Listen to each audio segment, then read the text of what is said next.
بسم اللہ الرحمن الرحیم۔ السلام علیکم ورحمۃ اللہ وبرکاتہ۔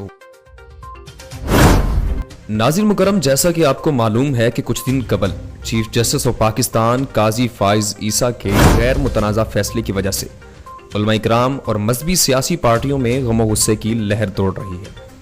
آخر یہ معاملہ کیا ہے، آئیے جانتے ہیں۔ مبارک ثانی نامی قادیانی مربی نے قرآن کریم میں تحریف کی اور اسے کثیر تعداد میں چھاپا۔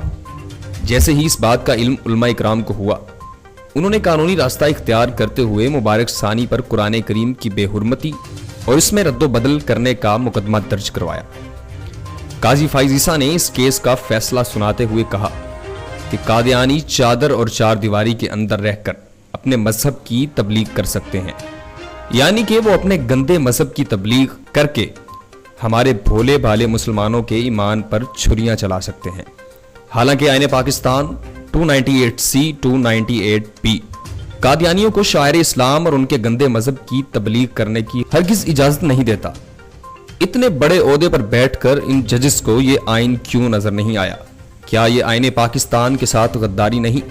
جی ہاں، یہ آئین پاکستان کے ساتھ تو غداری ہے ہی، لیکن اس کے ساتھ ساتھ یہ نبی آخر الزماں حضور صلی اللہ علیہ وسلم کی ختم نبوت سے بھی غداری۔ اس فیصلے کے بعد تحریک لبیک کے نائب امیر پیر سید ظہیر الحسن شاہ نے قاضی فائز عیسیٰ کا سر کاٹنے کا فتویٰ جاری کیا اور کہا کہ جو بندہ اس کا سر لے کے آئے گا اسے 1 کروڑ روپے انعام میں دیا جائے گا۔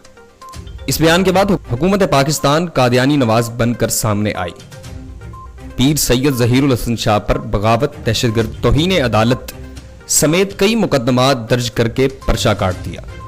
یہاں تک ہی نہیں بلکہ تحریک لبیک کے 1500 کارکنان پر بھی پرچے کاٹے گئے۔ امت مسلمہ سے یہ سوال تو بنتا ہے، کیا مسلم اتنے بے ضمیر ہو چکے ہیں؟ کیا حضور صلی اللہ علیہ وسلم کی ختم نبوت پر ڈاکہ ڈل رہا ہو اور ہم آرام کی نیند سو رہے ہوں؟ آئیے کسی بھی سیاسی مذہبی پارٹی سے تعلق رکھنے والے غیور مسلمانوں، یہ قانون P T I, TLP، Jamaat Islami, جمعیت علماء اسلام، کوئی بھی سیاسی پولیٹیکل پارٹی ہو، سب کچھ بعد میں پیارے نبی علیہ الصلوۃ والسلام کی عزت اور ناموس ہے۔ عہد کریں کہ یہ فیصلہ کبھی بھی تسلیم نہیں کیا جا سکتا، چاہے اس کے لیے ہمیں جان کیوں نہ دینی پڑے۔ حکومت وقت سے یہ مطالبہ کرتے ہیں کہ ایسے انتشاری ججز کو فی الفور کٹہرے میں لا کر قانونی طریقے کے ساتھ سزا دی جائے۔